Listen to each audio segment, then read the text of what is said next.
Salut les joueurs! Il suffit de voir Big Ben, un peu de poudre de fée, vous envolez, deuxième étoile à gauche et vous serez au pays imaginaire. Vous vous en doutez bien, pour moi ce sera le plaisir de vous présenter Neverland.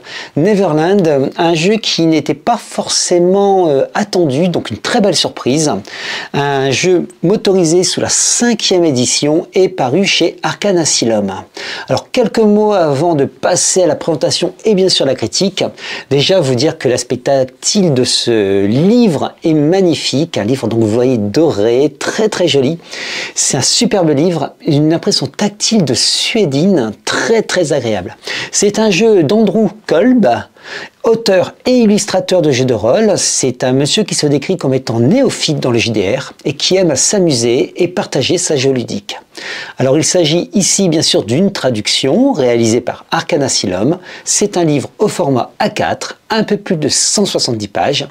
Et le moins que l'on puisse dire, c'est qu'il recèle de multiples et peut-être terribles secrets.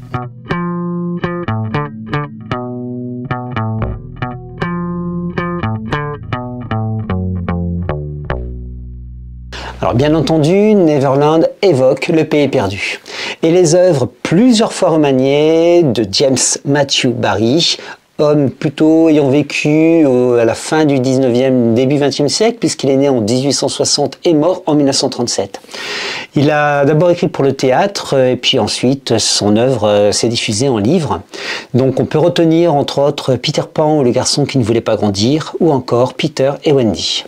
On va nous garder en tête que l'histoire de Peter est bien éloignée du mièvre de Walt Disney. En voici une des multiples adaptations, donc c'était chez Disney Classique, il y a cela bien longtemps, avec des histoires un peu inédites, totalement mièvres, de Peter Pan, trop gentil. Quoi qu'il en soit, dans mes recherches, j'ai repéré une émission qui est d'abord initialement diffusée par France Culture, qui a été placée aussi sur YouTube, et je vous glisserai le lien en description de cette vidéo, donc regardez aussi, pensez-y. Peter et son univers, c'est l'adaptation, donc je vous l'ai dit, le film de dessin animé, devrais-je dire plutôt, de Walt Disney en 1953. Et surtout, si on devait retenir des choses intéressantes, c'est les merveilleuses BD en 6 volumes de Loisel. Alors là, c'est le dernier volume, vous les voyez par ordre décroissant. Voici le premier du coup, c'est Londres. Et 6 volumes donc sur qui correspondent à une histoire complète, totalement transcendante, qui va de 1990 à 2004 pour la création. Et puis on ne peut pas laisser de côté une autre visite du monde du pays imaginaire, c'est-à-dire l'œuvre, donc le film de Hook, en 1991, qui était déjà à l'époque un peu controversé, un peu particulier.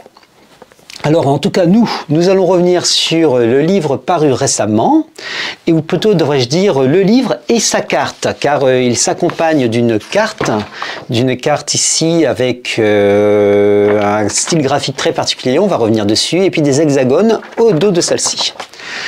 Alors l'ouvrage bien sûr est vendu avec sa carte. Vous avez vu les illustrations de la carte, les illustrations même intérieures. Alors on va en prendre quelques-unes un peu au hasard. Voilà, peut-être des illustrations avec des insectes, peut-être quelques plans et quelques cartes. Je vais en prendre d'autres au hasard, encore des plans, des cartes, et puis peut-être le traitement aussi graphique et colorométrique.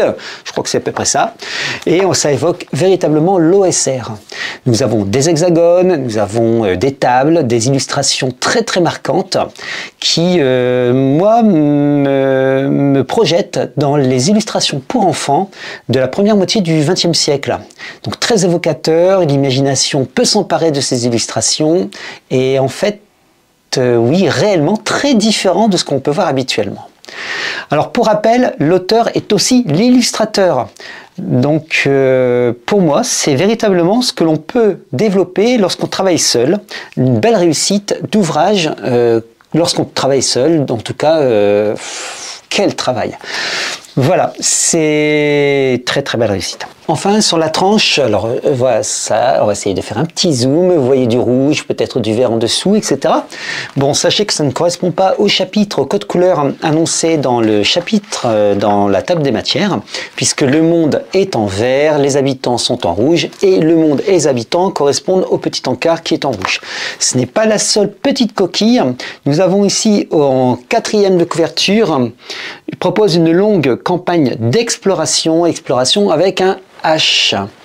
Voilà, c'est certainement des coquilles de traduction. En tout cas, c'est les seules coquilles que moi j'ai pu repérer dans le livre, qui est relativement bien traduit. En tout cas, bon, voilà, petite critique, parce qu'il en faut quand même des petites critiques.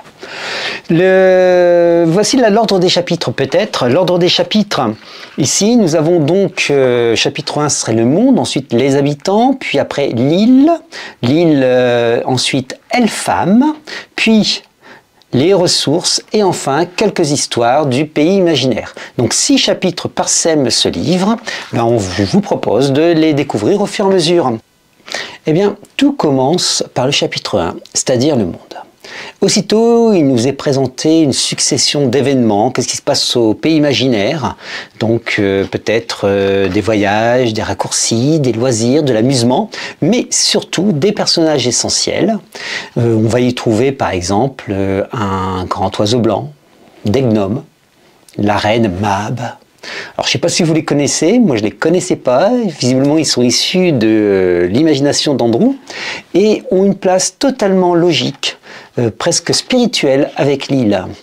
Et ça rajoute à la découverte la surprise.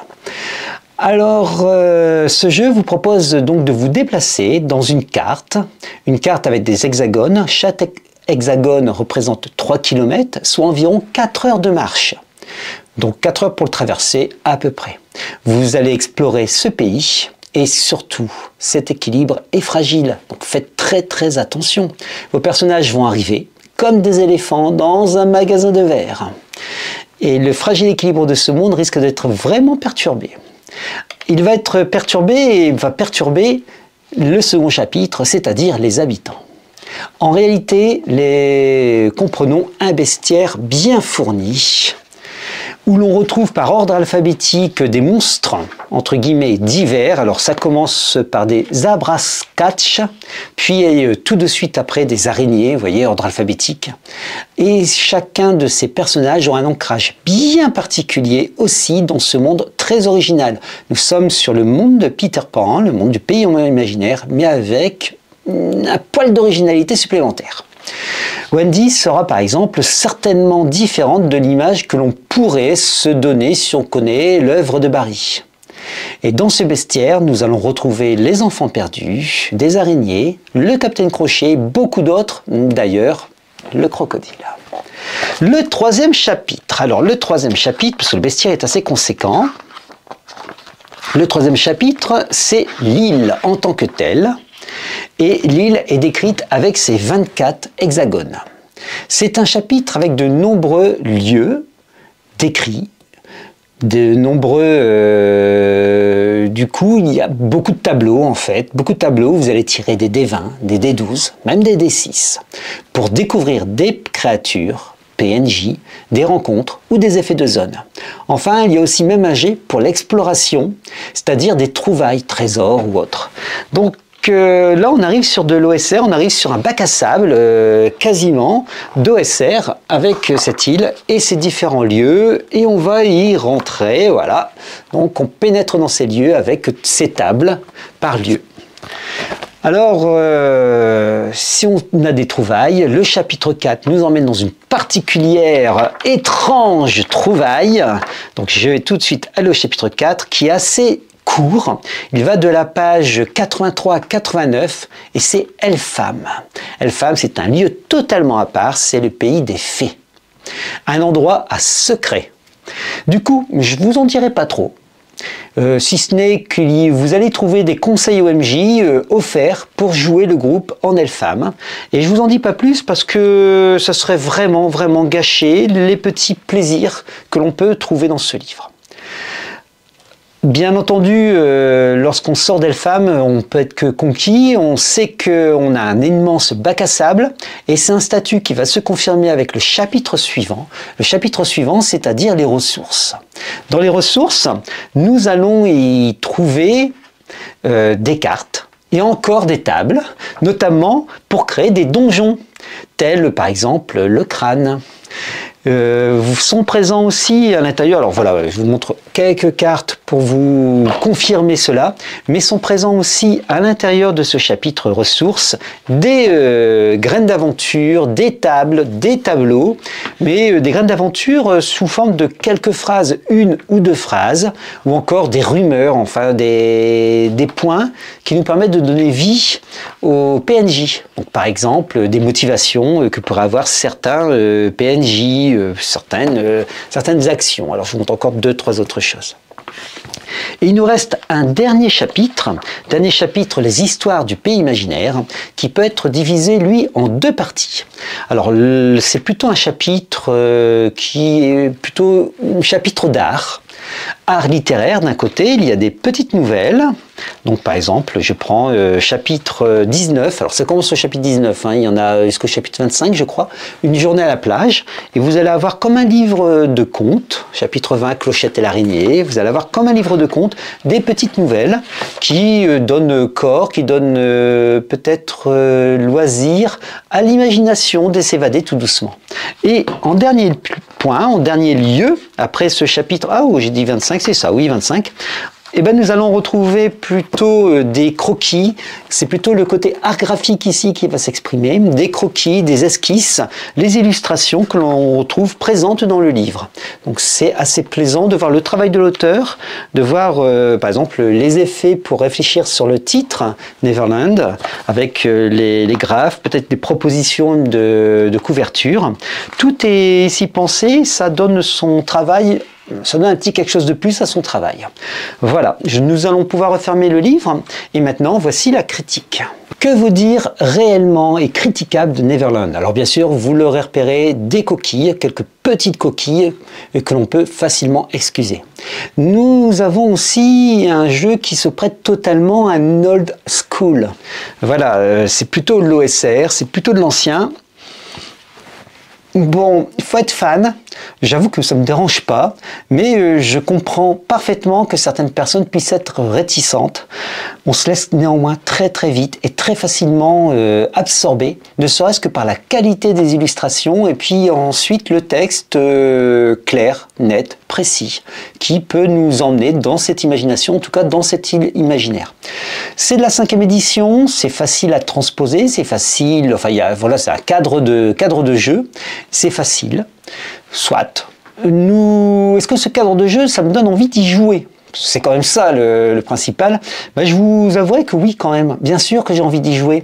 J'ai envie d'envoyer des enfants perdus dans cette île un peu particulière et de découvrir un autre visage peut-être du pays imaginaire. Mais est-ce que j'en ferai véritablement une immense campagne? Non, pas du tout. J'en ferai quelques scénarios qui, pour chacun, permettraient de découvrir des secrets, arriver à l'île d'Elpham, et puis après revenir tout doucement, et on verra. Voilà, il n'y a pas beaucoup de graines de scénario, pas beaucoup J'aurais préféré avoir peut-être aussi une aventure. Comment il l'a joué l'auteur? Qu'est-ce qu'il en a fait de ce cadre de campagne?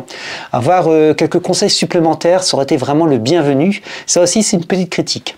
On nous dit à juste titre qu'il faut laisser vagabonder son imagination et tout est fait pour pouvoir le faire. Mais je sais pas, personnellement, j'aurais voulu être un peu plus guidé. Voilà. Donc, un livre, en tout cas, quoi qu'il en soit, majestueux, enivrant, exaltant, et je pense sans mal pouvoir dire que c'est un très bon cadre de jeu. Maintenant, j'aurais voulu avoir un peu plus. Allez, je critique, c'est fait. Voilà, vous savez à peu près tout. Allez, il est temps de se quitter. Salut les joueurs!